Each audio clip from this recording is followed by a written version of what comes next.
La conséquence de cette réforme qui est néfaste pour tout le monde, c'est que tout le monde va y perdre. C'est-à-dire les salariés du privé, comme les salariés des autres régimes, du public, tout le monde est impacté. C'est une réforme qui va impacter les plus petits salaires. Parce qu'à partir du moment où on annonce que désormais le calcul de la retraite va se faire sur toute la carrière et non plus sur les 25 meilleures années dans le privé par exemple, ça veut dire que toutes les périodes où on a eu des tout petits salaires, où on a eu des périodes de temps partiel, où on a eu des périodes de chômage, eh bien ça ne sera plus neutralisé dans le calcul de la retraite et donc mathématiquement ça fait baisser de manière très très rapide le niveau de retraite. C'est aussi une retraite qui est une arme de guerre contre les femmes. Parce qu'on sait que les femmes, elles ont des inégalités de salaire extrêmement importantes encore aujourd'hui. C'est à peu près 26% de moins qu'un homme à qualification égale. Et que ce qui compense aujourd'hui à la retraite ces inégalités de salaire, c'est tous les éléments de solidarité, notamment liés aux droits familiaux.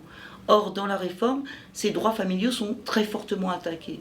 Par exemple, dans le privé, ils vont supprimer les 8 trimestres par enfant qui permettaient d'assurer aux femmes d'avoir bien des trimestres validés sans avoir cotisé. Ça, c'est supprimé. On décide, y compris au gouvernement même, de dire on va supprimer les pourcentages de pension pour les mères de 3 enfants et plus, alors qu'auparavant, il y avait 5% par enfant pour les mères comme pour les pères.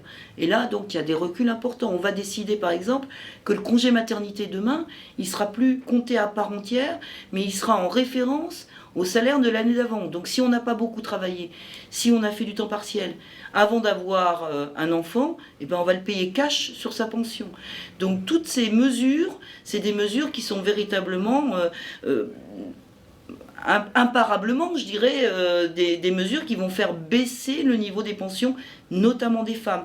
Et en plus, souvent, elles ont la double peine, parce qu'elles non seulement elles sont femmes, mais elles sont précaires, elles sont souvent à temps partiel subi. Donc véritablement, c'est les femmes qui vont pâtir de cette réforme.